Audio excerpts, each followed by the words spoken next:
Session में। तो इसमें हम जो भी हमारे अलग अलग मेंबर्स हैं उनके किसी भी प्रकार के सवाल रहते हैं उन सबको एड्रेस करने का प्रयास करते हैं। तो कुछ 4-5 सवाल आए हुए हैं।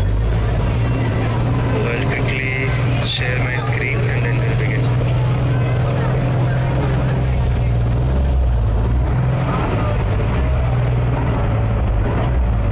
क्या आप लोग मेरा स्क्रीन देख पा रहे हो? Okay. तो पहला सवाल है वैष्णवी माता जी का। हरे कृष्णा प्रभु जी, I have this fear that people will judge me. I don't know when will I come out of this. I care a lot about others' perception of me.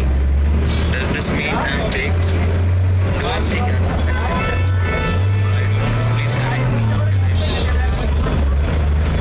हरी माता जी ने एक पर्सनल सवाल करके इसको पूछा है, लेकिन इसको मुझे कैंसर फोरम में डिस्कस कर रहे हैं क्योंकि जो सिचुएशन है ये अधिकांश लोगों के साथ होती है। एक तरीके से बोल सकते हैं कि सबके साथ होती है। सबके साथ नहीं भी होती होगी तो अधिकांश लोगों के साथ ये होता है कि हमारा खुद को देखने का जो नज़रिया है, खुद को देखने का जो दृष्टिकोण है, बाकी लोग हमें कैसे देखते हैं, बाकी लोगों का हमारे बारे में क्या परसेप्शन है, उससे काफ़ी हद तक वो शेप होता है। क्या आप लोग मुझसे सहमत हैं कि हम सभी लोग सेल्फ एक्सेप्टेंस की एक नीड रहती है हम सभी को, कि हम चाहते हैं कि लोग हमारे जो भी कार्य है उनको सराहें, एक्सेप्ट करें, हमारे जो भी फीलिंग्स हैं, हमारा जैसा नेचर है, उससे हमारे बारे में कोई गलत परसेप्शन क्रिएट नहीं होना चाहिए, हमारी कोई गलत इमेज क्रिएट नहीं होनी चाहिए सोसाइटी में। ये भाई हम सबको रहता है और ये बहुत स्वाभाविक है, ये बहुत नेचुरल है। सबसे पहले नहीं समझना चाहिए कि नेचुरल है, सोच के बुरा नहीं बनना चाहिए कि शायद मेरे में कोई कमी है।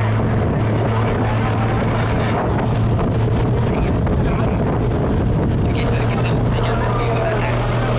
ईगो का मतलब ये होता है कि एग्जिस्टेंशियल आइडेंटिटी, कि मैं एग्जिस्ट करता हूँ और हमारे एग्जिस्टेंस के लिए, हमारे अस्तित्व के लिए बाकी लोग हमारे बारे में क्या सोचते हैं, क्या मानते हैं, वो सोचना स्वाभाविक है। लेकिन यहाँ पे प्रॉब्लम कब हो जाती है, जब हम अपना आइडेंटिटी पूरे तरीके से दूसरों के हाथ में सौंप देते हैं। एक बात हुई कि ठीक है, हम चाहते हैं कि लोगों के बीच में हमारी बुरी इमेज ना हो, लेकिन उसका एक्सट्रीम क्या हो जाता है, हमारा खुद का कुछ अस्तित्व ही नहीं होता।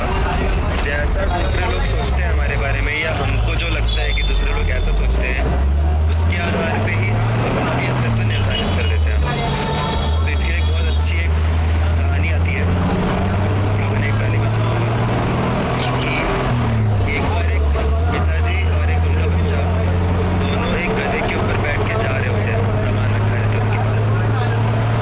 तो एक व्यक्ति मिलता है रास्ते में और वो उनको बोलता है कि अरे कितना निर्मम बाप है, कितना निर्मम व्यक्ति है, खुद भी बैठा है, बच्चे को भी बिठाया है, इतना सारा सामान लाता हुआ है गधे के ऊपर, कुछ गधे के बारे में कुछ चिंता ही नहीं है, बेचारा गधा एकदम परेशान हो रहा है।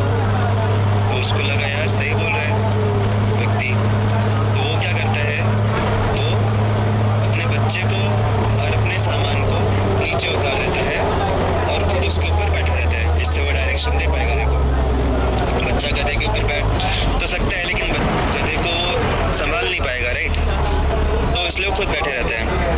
फिर आगे चलता है तो एक दूसरा व्यक्ति मिलता है, वो बोलता है कि अरे कितना निर्मम पिता है, खुद आराम से बैठा है गधे के ऊपर और बच्चे को ज़मीन पे चला रहे हैं, कितना निर्मम बाप है। तो उसको लगता है यार सही बात है, वो खुद उतर जाता है, बच्चे को चढ़ा देता है गधे के ऊपर।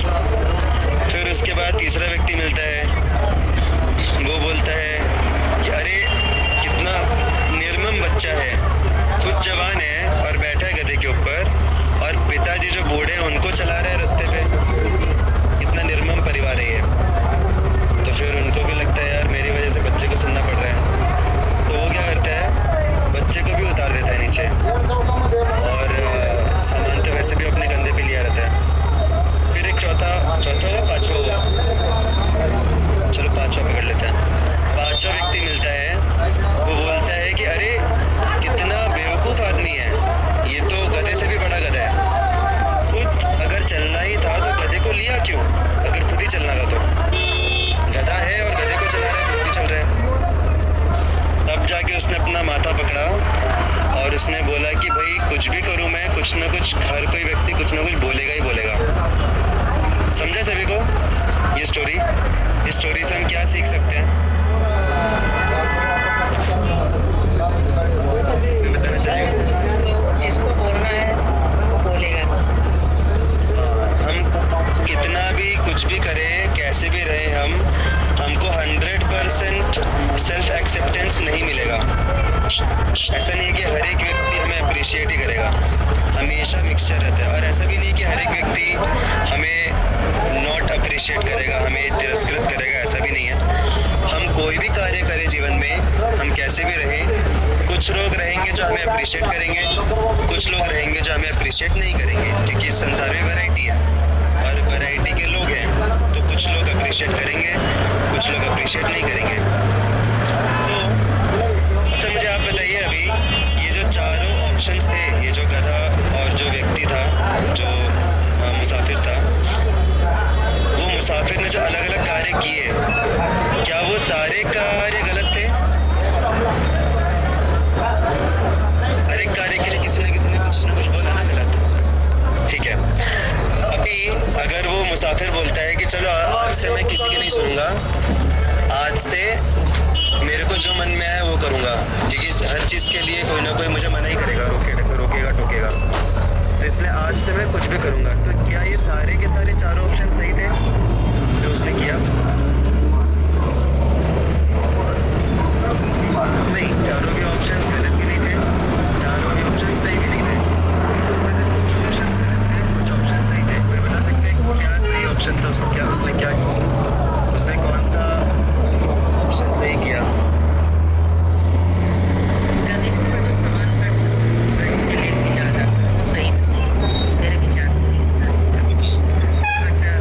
सबके अलग अलग मत में यहाँ पे, लेकिन इनमें से एक जो ऑप्शन था वो सही था।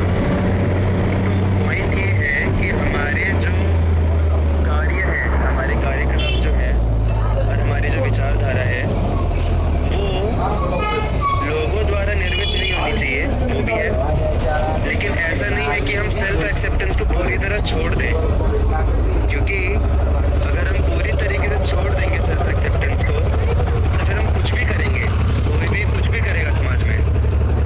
तो इसीलिए हमारे कार्यकलाप वैल्यूज़ और मोरालिटी के ऊपर बेस्ड, मतलब कुछ तो वैल्यूज़ होनी चाहिए हमारी, उसके ऊपर हमारे कार्य होने चाहिए कि ये जो कार्य है ये हमारे लिए और दूसरों के लिए कैसे हेल्दी है, इस विचारधारा के ऊपर हमें कार्य करना चाहिए।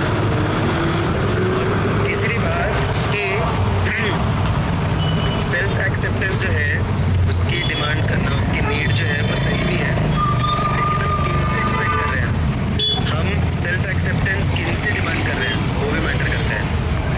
अगर सपोज कोई स्टूडेंट है, कॉलेज में पढ़ता है और उसके सारे मित्र नशा करने वाले हैं, अगर वो उनसे सेल्फ एक्सेप्टेंस डिमांड कर रहा है तो फिर उसको भी नशा करना पड़ेगा, तभी वो जाके उस ग्रुप में अच्छे से फिट हो पाएगा। तो ये गलत है। लेकिन अभी जैसे यहाँ पे मंदिर में आसपास जो भक्त रहते हैं, सब लोग हेल्दी हैबिट्स पालते हैं, सभी लोग सुबह को उठते हैं जल्दी, सुबह 4 बजे 5 बजे उठ जाते हैं सभी।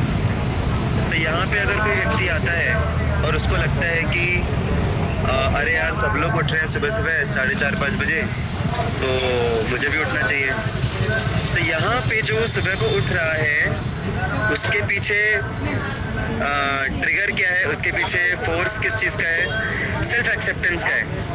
लेकिन क्या ये इस प्रकार का सेल्फ एक्सेप्टेंस गलत है?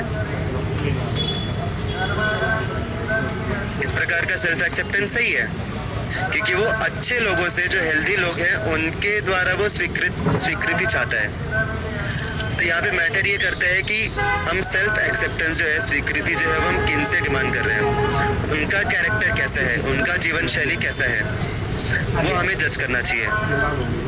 जनरली हम सेल्फ एक्सेप्टेंस आपको समझ रहा है ना, मैं बार बार वर्ड यूज़ कर रहा हूँ, इसको इंग्लिश में अनकंफर्टेबल है, उसके लिए स्वीकृति, हम चाहते हैं कि हमारे समाज में स्वीकृति हो, लोग हमें स्वीकार करें, तो उसको बोलते हैं सेल्फ एक्सेप्टेंस। हमारा जनरली सेल्फ एक्सेप्टेंस का जो डिमांड रहता है वो किन लोगों से रहता है, कोई बता सकता है? हम स्वीकृति कैसे लोगों से हम एक्सपेक्ट करते हैं या डिमांड करते हैं? जो हमसे बेहतर है। ओके, जो हमसे बेहतर हैं। मेरा सवाल समझा कि नहीं समझा, एक बार वापस से बोलता हूँ मैं। हम सभी चाहते हैं कि हमको लोग एक्सेप्ट करें, तो ऐसे कौन से लोग हैं जिनके द्वारा हम एक्सेप्टेंस की हमें नीड रहती है?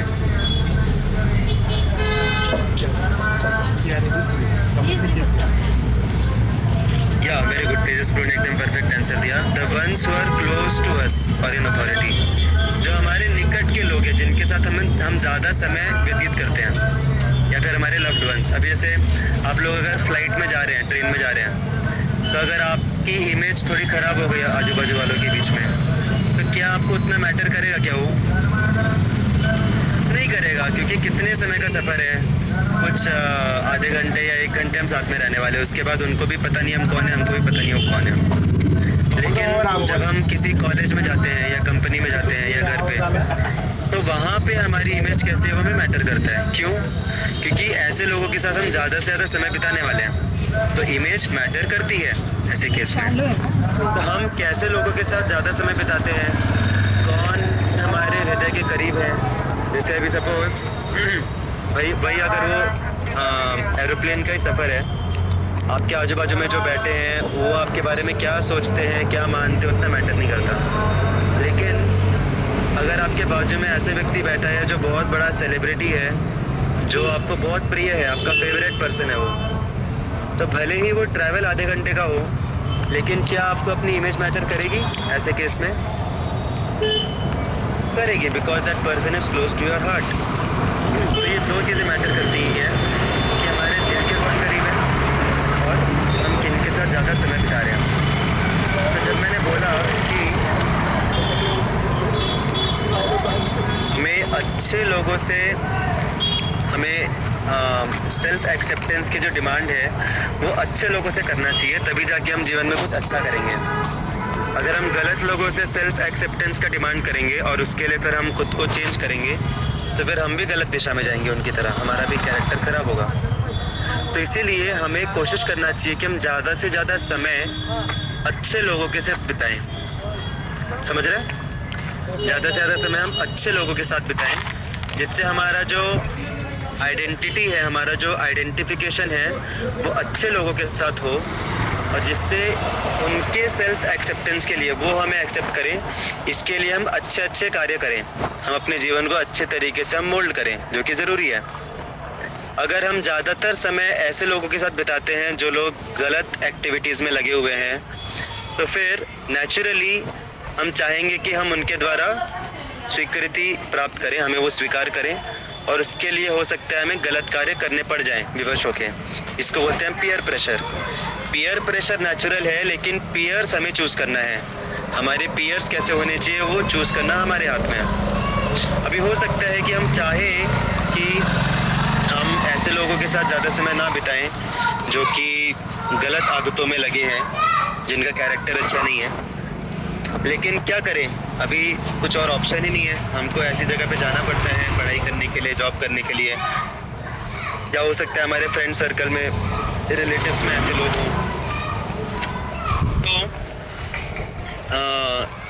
मैंने यहाँ पे 2 चीज़ें बताई, जैसे मैंने नहीं बताई, आप लोगों ने नहीं बताई, कि हमें हमारे बारे में क्या सोचा जा रहा है दूसरे पार्टी की तरफ से, वो मैटर 2 चीज़ों से करता है। पहली बात तो हम उनके साथ कितना समय बिताने वाले हैं, दूसरा है कि वो हमारे हृदय के कितने करीब हैं, हमारा उनके साथ रिलेशनशिप कितना अच्छा है। तो ऐसा हो सकता है कि हम समय ज़्यादा बिता रहे हैं दूसरे लोगों के साथ, लेकिन हमारे जीवन में हमें मैटर कोई और करते हैं।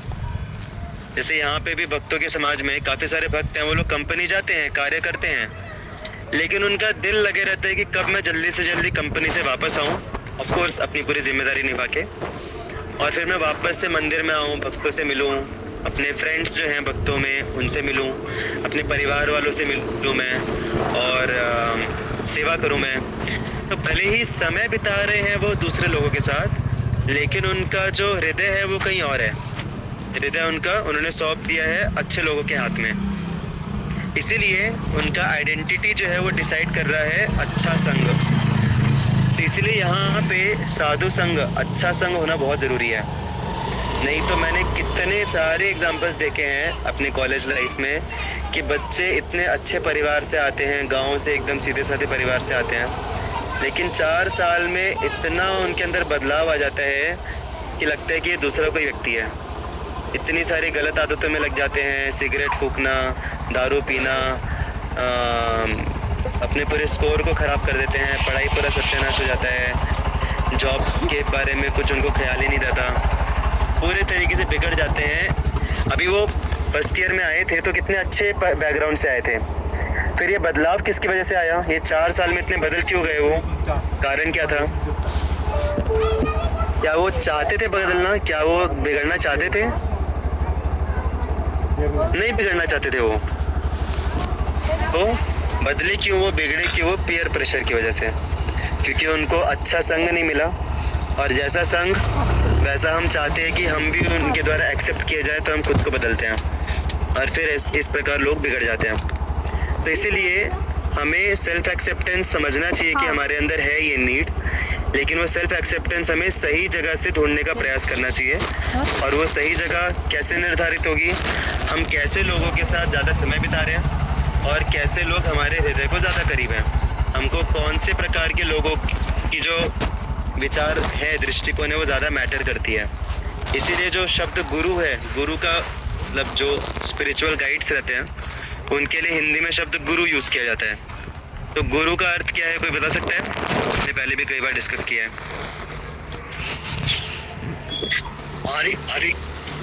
यस, गुरुत्वाकर्षण। गुरुत्वाकर्षण मतलब भारीपन की वजह से जो आकर्षण होता है, गुरु के वजह से जो आकर्षण होता है, दैट इज गुरुत्वाकर्षण। तो गुरु का मतलब होता है भारी। तो भारी क्यों बोलते हैं गुरु को?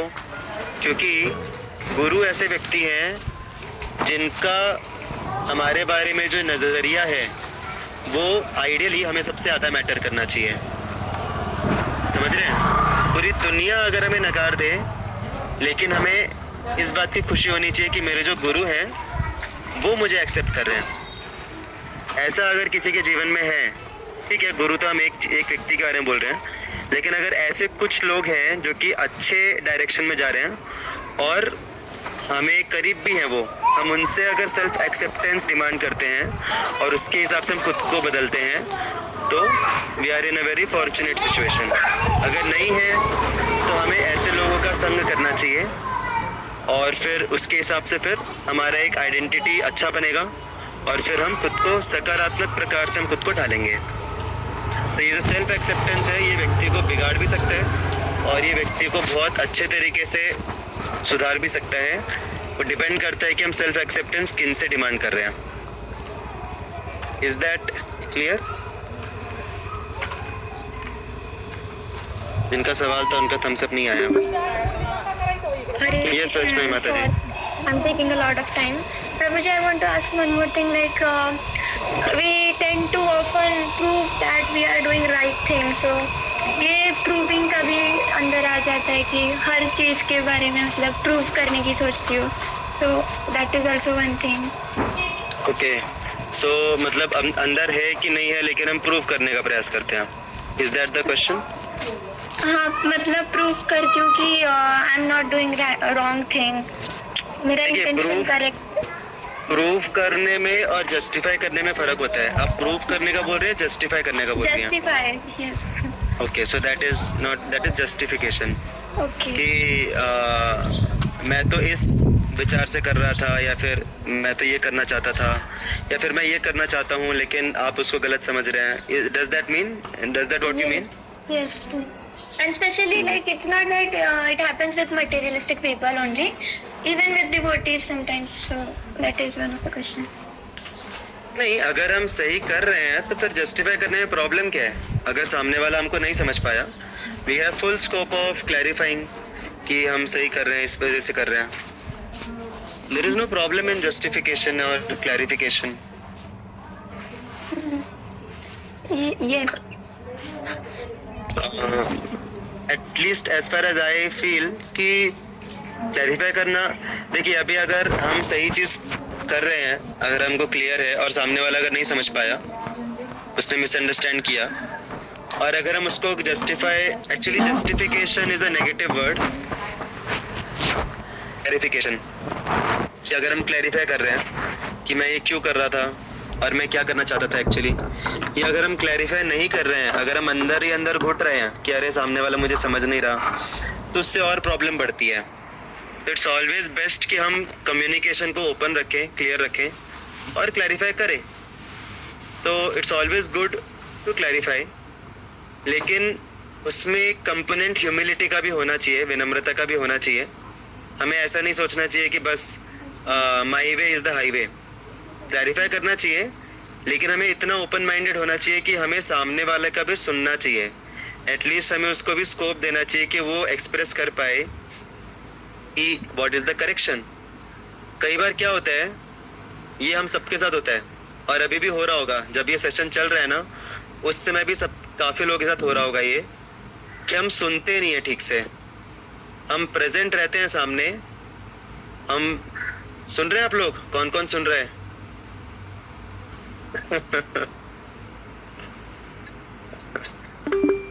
Okay, good. तो कई बार हम थम्स अप देने के बाद भी नहीं सुनते हैं. होता है ऐसा. हम लोग सामने प्रेजेंट रहते हैं, क्योंकि क्या हमने कई बार ऐसा डिस्कस किया है कि हम जो भी चीज़ें देखते हैं इस संसार में, वो हम अपने मन की आंखों से देखते हैं, मन के थ्रू देखते हैं.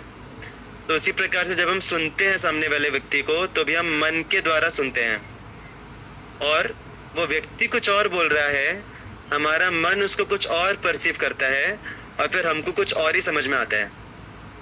तो इसीलिए being a listener is a very great quality. सुनना, बोलना आसान है, सुनना ज़्यादा मुश्किल है. तो we should always be a very good listener. अगर हम अच्छे लिसनर नहीं रहेंगे तो हम जीवन में ज़्यादा प्रगति नहीं कर पाएंगे. अगर हम अपने माइंड को ब्लॉक करके सुनते हैं सामने वाले को, जिससे उसको लग रहा है कि हम सुन रहे हैं, सामने प्रेजेंट है, लेकिन माइंड हमारा ब्लॉक्ड रहता है अपने ही विचारों द्वारा, तो इससे हमारा ग्रोथ अफेक्ट होता है. तो इसीलिए अगर हमें कुछ क्वालिटी बिल्डअप करनी है इस रिगार्ड में, तो हमें कोशिश करना चाहिए कि हम थोड़ा ओपन माइंड से सुने सामने वाले को, अपने ही विचार पे एकदम दृढ़ ना रहे, सुने, एटलीस्ट थोड़ा स्कोप दे समझने का. हो सकता है वो जो बोल रहा है वो मैं समझ नहीं पा रहा हूँ, लेकिन उसके अंदर कुछ सच्चाई हो. तो ओपन माइंड से सुनना चाहिए, और हमारे कार्य के पीछे जो भी इंटेंशन था या जो भी हमने कार्य किया, उसको क्लैरिफाई करने का पूरा स्कोप है हमारे पास, वो हमें करना चाहिए. अंदर ही अंदर घुटना नहीं चाहिए. तो what I can say is the clarification with an open mind, that is the safe side, but clarifying with a closed mind, that is meant by justification. Justification मतलब clarify करना है with a closed mind. हम सुनने को तैयार नहीं है सामने वाले का, हमने अपने mind को close करके रखा है. So that is called as justification, as per my understanding. Oh, does that mean that I'm seeking attention and recognition? I don't know, like, am I doing the same? देखिए, recognition, अभी ये जो आप बोल रहे हो ना question, I think this is more towards proving thing, कि हम Yes. प्रूव करना चाहते हैं. प्रूविंग में आता है ये पॉइंट कि हम रिकॉग्निशन के लिए करते हैं एंड ऑल दैट. तो देखो, प्रूव, पहली बात तो कोई भी चीज़, अभी ये सब चीज़ें जो हैं, जो चार अपनी पापमय एक्टिविटीज़ हैं, no meat eating, no illicit sex, no gambling, no क्या बचा, इंटॉक्सिकेशन. ये चार एक्टिविटीज पूरी तरह से पाप कर्म में आती हैं. They are in the black zone. इसके अलावा बाकी जितनी भी चीज़ें हैं, उनको हम डायरेक्टली नहीं बोल सकते कि ये गलत ही है. Everything are in different shades. और हम किस हद तक वो चीज़ करते हैं उस पर मैटर करता है। अभी जैसे यहाँ पे बात हो रही है प्रूविंग की एंड रिकॉग्निशन सीख करने की, तो we all need recognition, we all want to prove ourselves. ये हर एक व्यक्ति की एक नीड है, तो इसको हमें ज़बरदस्ती ख़त्म करने का प्रयास नहीं करना चाहिए कि अरे मुझे रिकॉग्निशन नहीं चाहिए, हम उससे दूर भाग रहे हैं, खुद को एकदम क्या बना दिया है, एकदम मतलब हम कुछ भी नहीं, अपने अस्तित्व को ख़त्म कर दिया। ऐसा भी नहीं करना चाहिए। हम सभी चाहते हैं कि हम रिकॉग्नाइज हों। पहली बात तो अच्छी चीज़ों के लिए रिकॉग्नाइज होना वही बड़ी बात है। पहली बात तो इस दुनिया में कितने सारे लोग हैं जो गलत चीज़ों के लिए खुद को रिकॉग्नाइज करवाना चाहते हैं। बहुत सारे एग्जाम्पल्स मैं जाऊंगा नहीं उसमें। लोग बड़े बड़े गलत कार्य करते हैं, पापमय एक्टिविटीज़ करते हैं और बहुत गर्व से करते हैं, और समाज इतना खराब है कि लोग भी उनको रिकॉग्नाइज करते हैं, रिस्पेक्ट करते हैं पापमय कृत्यों के लिए। तो पहली बात तो ये हमारे अंदर अच्छी चीज़ है कि हम सही कार्यों के लिए रिकॉग्निशन ढूंढ रहे हैं। ये this is a very good thing. Second thing is कि रिकॉग्निशन सबको नीड रहता है, क्योंकि सबके अंदर ईगो है, नकार नहीं सकते उसको ज़बरदस्ती। तीसरी बात कि हम अगर अच्छी चीज़ करके सामने वाले को दिखावा करना चाहते हैं, तो धीरे धीरे क्या होता है, हम एटलीस्ट अच्छी चीज़ कर रहे हैं, और अच्छी चीज़ करते करते हमारी मानसिकता बदलती है धीरे धीरे। जैसे अभी मैं आपको एक एग्जांपल दे रहा हूँ। जैसे यहाँ पे काफ़ी सारे लोग आते हैं और वो चैंटिंग शुरू करते हैं, और शुरू में चैंटिंग करने में उनको रस नहीं मिलता है, भक्ति फील नहीं होता है, लेकिन फिर भी वो चैंटिंग क्यों करते हैं? रिकग्नाइज होने के लिए, जिससे लोग भी समझे कि अरे वाह यार चैंटिंग करता है, अच्छा है, भक्ति कर रहा है, भगत व्यक्ति है, राइट। तो ऐसे लोग उनको अच्छे तरीके से रिकग्नाइज करें। लेकिन कर क्या रहे हैं, वो चैंटिंग कर रहे हैं ना। तो धीरे धीरे वो करते करते एक हैबिट बनती है उनकी चैंटिंग करने की, और फिर बाद में धीरे धीरे रिकग्निशन नहीं भी मिला तो भी वो एक्टिविटी उनको आगे लेके जाती है। Am I making myself clear? तो शुरुआत में कोई भी अच्छी एक्टिविटी करना है रिकग्निशन के लिए, उसमें कोई प्रॉब्लम नहीं है, हम सभी को वो नीड रहती है। गुड थिंग इज कि हम अच्छी एक्टिविटीज़ के लिए रिकग्निशन ढूंढ रहे हैं, और फिर धीरे धीरे करते करते वो अच्छी एक्टिविटी करते करते फिर हमको एक हैबिट डेवलप होती है, उस एक्टिविटी के प्रति हमारा आसक्ति बढ़ता है, और फिर उसके बाद फिर रिकग्निशन नहीं भी मिला तो भी चलता है हमको। तो हमें उतना टेंशन नहीं लेना चाहिए कि हम रिकग्निशन ढूंढ रहे हैं। शुरुआत में it's okay to search for recognition, उसके लिए अच्छी एक्टिविटी करना इट्स ओके, बट धीरे धीरे एक समय के बाद जब रिकग्निशन नहीं भी मिला तो भी हमें वो एक्टिविटी को स्टॉप नहीं करना चाहिए। तो विनम्रता जो है ना, विनम्रता उसका एक लक्षण है। विनम्रता का मतलब होता है कि हम जो भी एक्टिविटी कर रहे हैं, क्या हम रिकग्निशन की डिमांड के लिए कर रहे हैं? अगर हम रिकग्निशन के डिमांड के लिए कर रहे हैं तो विनम्रता नहीं है वो। अभी कैसे समझेगा कि हम कोई एक्टिविटी रिकग्निशन की डिमांड के लिए कर रहे हैं? कोई बता सकता है? कोई एक्टिविटी मैं लोगों को प्रूव करने के लिए, रिकग्नाइज होने के लिए कर रहा हूँ, ये हम कैसे समझें?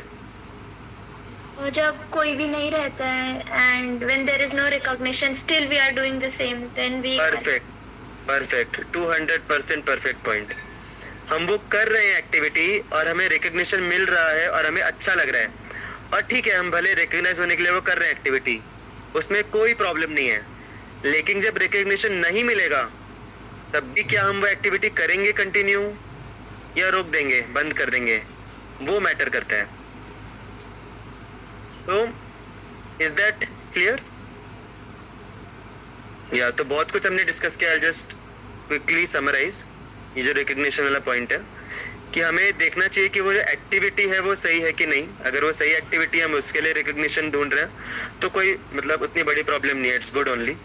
दूसरी बात कि सबको थोड़ा बहुत रिकग्निशन लगता ही है, सबको थोड़ा बहुत अप्रिसिएशन का नीड रहता ही है, लेकिन जब हमें नहीं मिलेगा तब भी क्या हम वो एक्टिविटी कंटिन्यू करेंगे या नहीं, वो मेन डिटरमाइनिंग फैक्टर है। और जो रही बात जस्टिफिकेशन की, तो हमें क्लैरिफाई करने का पूरा स्कोप है अपनी चीज़ों को। एंड अगर हम क्लैरिफाई कर रहे हैं विद ओपन माइंड कि सामने वाला जो बोल रहा है उसके भी पॉइंट को एक्सेप्ट करें, समझे थोड़ा, अगर हमें कुछ कमी है तो हम उसको एक्सेप्ट करें, तो दैट इज़ गुड। अगर वैसा नहीं है देन दैट इज़ जस्टिफिकेशन। हम सिर्फ खुद को बचाने के लिए कुछ भी बोलते जा रहे हैं। या सो कुछ और इसके ऊपर आया है क्या? How to do when unrecognized. वो तो एक्टिविटी का हमें ग्रेविटी पता रहना चाहिए। जो भी हम एक्टिविटी कर रहे हैं वो क्यों अच्छा है, क्यों करना है, उसका ग्रेविटी क्या है, वो क्लियर होना चाहिए। तब जाके फिर वो एक्टिविटी हमें पुश करेगी उस एक्टिविटी को करने के लिए। Hare Krishna. I think we should go ahead. Should we go ahead? Is this clear?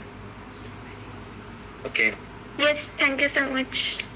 Hare Krishna. Thank you माता जी। So now it is 6:32। हमारे पास और 13 मिनट है। जैसे आपको मैं एक अपना पर्सनल इंसिडेंस बताऊंगा, बताऊं कि नहीं?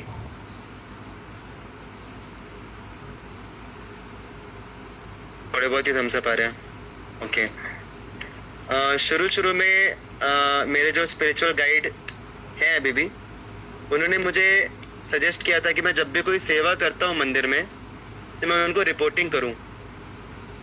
तो मुझे लगा अरे ये तो इससे तो मेरा गर्व बढ़ेगा, मेरा घमंड बढ़ेगा कि मैं प्रभु जी को बता रहा हूँ कि मैं ये सेवा कर रहा हूँ, वो सेवा कर रहा हूँ। वो बोले आप उसकी टेंशन मत लो, आप बस करते जाओ और मुझे रिपोर्ट करते जाओ। मैंने बोला ठीक है, अभी बोल रहे हैं तो कर लेते हैं। और फिर मुझे शुरू में बहुत अच्छा लगता था, मैं उनको रिपोर्ट करने के लिए मैं सेवा करता था, जिससे मैं सेवा करूं, उनको रिपोर्ट जाए और उनको अच्छा लगे और वो मेरे बारे में अच्छा सोचें कि ये अच्छा व्यक्ति है बहुत। लेकिन धीरे धीरे करते करते फिर सेवा में जो रस मिलने लग गया, उसके बाद फिर रिपोर्ट जाए ना जाए, उन्होंने रिपोर्ट देखा नहीं देखा, डजंट मैटर। लेकिन शुरुआत में that reporting was a great inspiring factor and slowly the activity became the most inspiring factor. So it is good only to seek recognition for a right thing initially. Hare Krishna. So we'll go ahead. Next question है, in Kali Yuga what about the people who can't speak and can't hear, deaf, are they going to chant or how will they do Harinam Sankirtan Yajna? अच्छा, एक और point मेरे दिमाग में है। अभी आप लोग जब ये गीता फोरम से जुड़े, हो सकता है शुरू में आप लोग को मैटर करता हो कि हमें क्या स्कोर मिल रहा है, हम लोग डेली आ रहे हैं, हमारा अटेंडेंस स्कोर बढ़ रहा है। लेकिन हो सकता है अभी आप में से काफ़ी लोग जो शुरू से जुड़े हुए हैं, आप लोग हो सकता है उतना देखते भी ना हो स्कोर को। क्या है ऐसा किसी के साथ? क्योंकि अभी वो उतना मैटर नहीं करता जितना गीता मैटर करती है। So that's how it helps, reporting and recognition helps. या ओके, तो कलयुग में युग धर्म है चैंटिंग करना, लेकिन अगर कोई व्यक्ति बहरा है और गूंगा है तो वो चैंटिंग कैसे करेगा? तो देखिए, चैंटिंग 3 प्रकार से किए जाते हैं। एक को बोलते हैं संकीर्तन। संकीर्तन मतलब जोर से चैंटिंग करना। दूसरा होता है जपा। जपा मतलब हल्का हल्का धीमा से चैंटिंग करना। और चैंटिंग का एक और तरीका रहता है जिसको बोलते हैं मानसिक जप करना, मन में जप करना। आप में से कौन कौन है जिसको लगता है कि आप मन में जप कर सकते हैं? मुंह बंद रहना चाहिए, सिर्फ मन में जप करना है।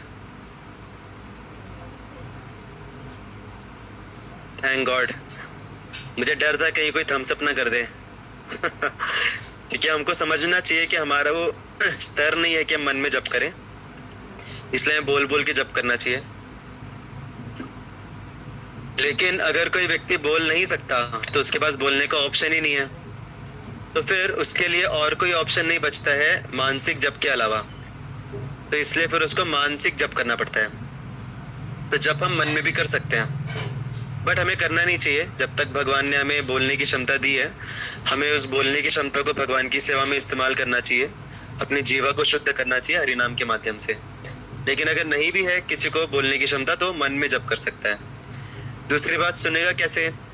अभी हम लोग जब कीर्तन करते हैं सड़क पे, तो उससे जीव जंतु जो हैं, जो लोग सुन सकते हैं उनका भी भला होता है, जो लोग नहीं सुन सकते जैसे पेड़ पौधे और अनेक जीवाणु वगैरह, उनका भी भला होता है। भले वो सुन पाए ना सुन पाए, कम से कम वो दिव्य ध्वनि के संपर्क में आ रहे हैं, क्योंकि ये जो भगवान का नाम है, चैंटिंग जो है, ये एक दिव्य तरंग है, दिव्य तरंग ध्वनि है, वाइब्रेशन, ट्रांसेंडेंट स्पिरिचुअल वाइब्रेशन है। तो स्पिरिचुअल वाइब्रेशन के संपर्क में जो भी आता है, भले वो सुन पाए ना सुन पाए, उसका बेनिफिट होता है। तो इवन अगर कोई बहरा व्यक्ति भी कीर्तन में बैठा है, भले ही वो सुन ना पा रहा हो, लेकिन फिर भी हरिनाम उसके अंदर जाएगा और उसके जीवन में एक सकारात्मक चेंज आएगा। Is that clear? या जैसे एक एग्जाम्पल आता है कि मुझे याद नहीं है कौन से मंदिर में एक माता जी थी, बहुत बूढ़ी माता जी थी। वो हर रोज आके क्लास में बैठती थी और क्लास अंग्रेजी में होती थी। तो उनसे एक बार किसी व्यक्ति ने पूछा कि अरे क्लास तो अंग्रेजी में हो रही है, आपको तो अंग्रेजी का एक शब्द भी नहीं आता, आपको हिंदी में नहीं आती, मराठी आती है आपको सिर्फ, फिर भी आप रोज क्लास में क्यों आती हैं? तो उन्होंने बताया कि मुझे समझे या ना समझे, कम से कम ये जो दिव्य ध्वनि है भागवतम की, भगवत गीता की, एटलीस्ट ये मेरे अंदर जा रही है, मेरे शरीर में जा रही है दिव्य ध्वनि, चाहे मैं सुन पाऊँ या ना सुन पाऊँ। तो इस उदाहरण से हम समझ सकते हैं कि ये जो प्रोसेस है, दिव्य प्रोसेस है, इसमें कान या मुंह नहीं होना ये कोई लिमिटेशन नहीं है इसके लिए। Going to the next one. हम गले में तुलसी माला पहनते हैं, ऋतुजा माता जी का सवाल है। हम गले में तुलसी माला पहनते हैं, अभी मेरे गले में 1 राउंड वाली माला है क्योंकि हम विट्ठल जी को फॉलो करते हैं। अच्छा, विट्ठल जी का कोई चैनल है क्या यूट्यूब पे, इंस्टाग्राम पे? Sorry for the joke. मतलब फॉलो करते हैं, मतलब उनको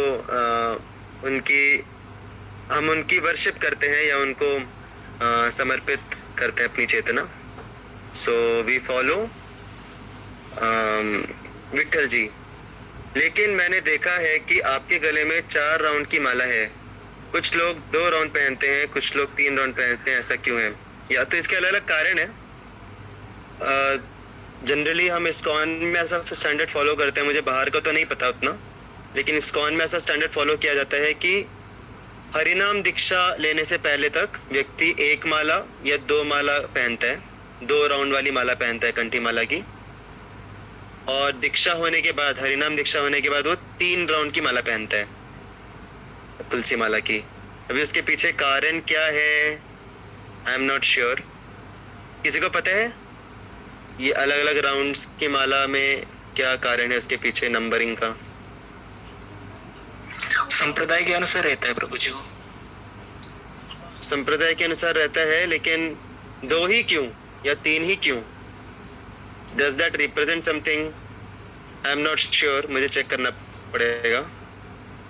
But this is the standard कि हरिनाम, अगर आप ये पूछ रहे हैं कि कोई 3 क्यों पहना है, कोई 2 क्यों पहना है राउंड्स, तो 3 उन लोगों ने पहना है जिनकी हरिनाम दीक्षा हुई है, 2 वो लोग पहनते हैं, 2 या 1 जिनकी अभी तक हरिनाम दीक्षा नहीं हुई है। So that is the difference. Yeah. जो लोग हमसे उम्र में बड़े होते हैं, अगर वे गलत हों। अच्छा, बाय द वे आपने जो लिखा है यहाँ पे, लेकिन मैंने देखा है कि आपके गले में 4 राउंड की माला है, तो मेरे गले में 3 राउंड की माला है, 4 राउंड की माला नहीं है, क्योंकि हरिनाम दीक्षा के बाद 3 राउंड की माला मिलती है। Okay, next question. जो लोग हमसे उम्र में बड़े होते हैं, अगर वे गलत हों, जैसा कि आपने वीडियो में बताया था, तो या उससे भी ज़्यादा, और हमें उसे रोज़ रोज़ सहना पड़ रहा हो, तो ऐसी स्थिति में हमें उनका विरोध करना चाहिए या शांत बैठना चाहिए? Good question. कौन कौन बोलता है कि हमें विरोध करना चाहिए? You can raise your hand.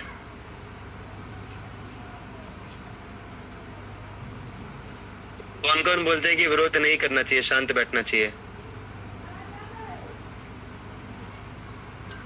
आप लोग शांत क्यों बैठे हैं? कोई थम्स अप नहीं देना है, हैंड रेस करना है। वापस से बोलता हूँ मैं, कौन कौन बोलता है कि अगर हमसे कोई वरिष्ठ हैं, कोई बड़े लोग हैं, जो सम्माननीय लोग हैं, अगर वो गलत बर्ताव करते हैं बहुत रेगुलरली, फ्रीक्वेंटली, तो कौन कौन बोलते हैं कि हमें विरोध करना चाहिए? You can raise your hand.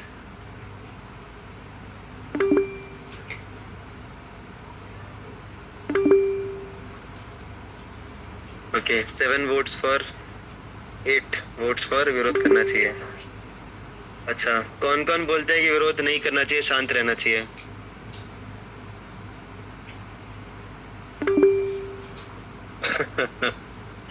Okay, 4 hands raise. 7 + 4 11। तो बच्चे कितने? 28 में से बाकी लोग कहाँ चले गए? अच्छा, कौन कौन है मीटिंग में? जो मीटिंग में है कृपया हैंड रेस कीजिए।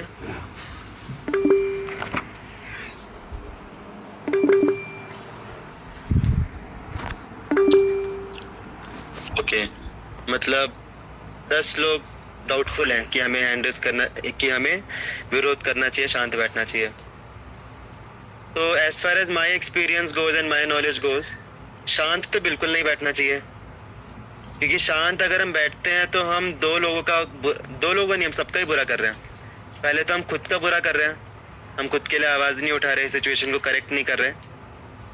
दूसरा, जो व्यक्ति गलत कर रहा है उसके प्रति भी हम हिंसा कर रहे हैं।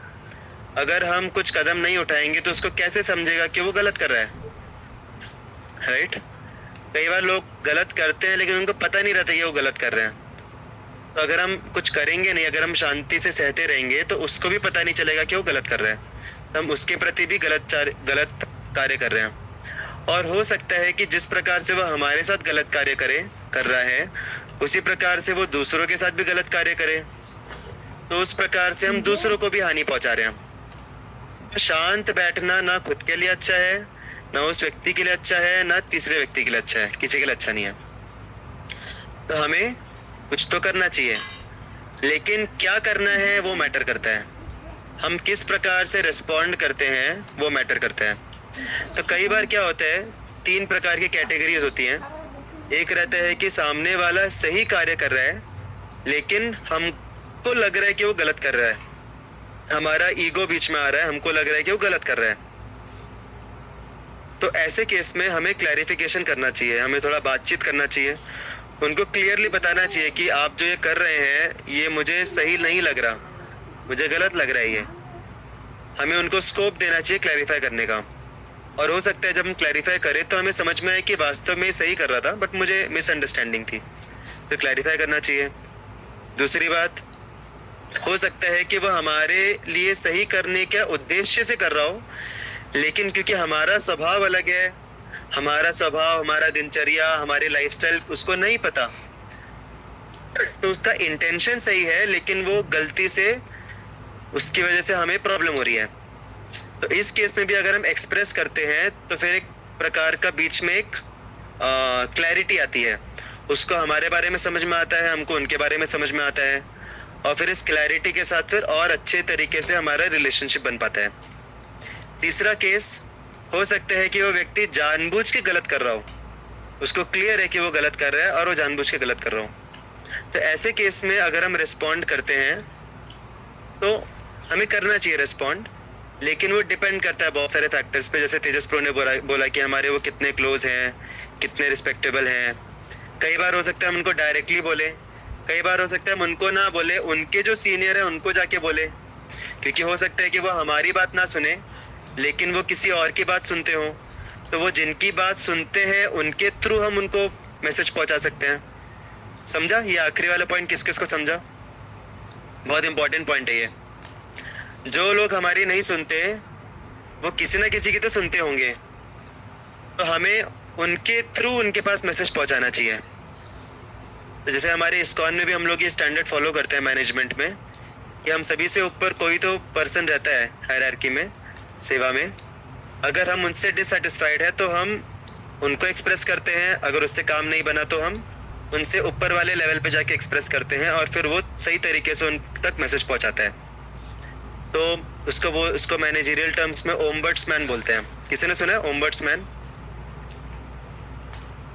कॉर्पोरेट सर्कल में काफ़ी यूज़ होता है। ओम्बड्समैन बहुत इंपॉर्टेंट व्यक्ति रहता है जिसका सिर्फ एक ही काम रहता है, वो सबसे सुनते रहता है। ये इसका ये प्रॉब्लम है, उसका वो प्रॉब्लम है, सब जाके उसको बताते हैं, लेकिन वो इतना मैच्योर रहता है कि वो सही तरीके से कन्वे करता है चीज़ों को। तो दिस इज़ अनदर वे। और बेसिकली हमें सोचना चाहिए, अलग अलग तरीके निकालने चाहिए, कितना हम सेंसिटिव से सेंसिटिव होके हम उस व्यक्ति को समझा पाए कि वो गलत कर रहा है. अगर उससे बात नहीं बनती है then we can go to the more higher levels of intensity of expressing. But शांत तो नहीं बैठना चाहिए. और अगर हमारे कंट्रोल में कुछ भी नहीं है तो एटलीस्ट हम भगवान से प्रार्थना कर सकते हैं कि भगवान उसको सद्बुद्धि दो कि वो सही तरीके से कार्य करें. भगवान उसको प्रेरणा दो. इतना तो कर ही सकते हैं हम. तो these are different ways we should try to deal in such situations. Is that okay माता जी? या तो अभी हमारा टाइम अप हो गया है. सो आगे के जो भी क्वेश्चंस है वो हम कल के मॉर्निंग वाले सेशन में डिस्कस करेंगे. हरे कृष्णा. श्रील प्रभुपाद की जय जय. मैंने जब बोला ना, प्रभु जय कृष्णा प्रभु. मैंने जब बोला कि शांत नहीं बैठना चाहिए तो मैंने आप लोगों के लिए भी बोला क्लास में कभी भी शांत नहीं बैठना चाहिए. Hare Krishna. Thank you so much. Hare Krishna प्रभु जी. हाँ.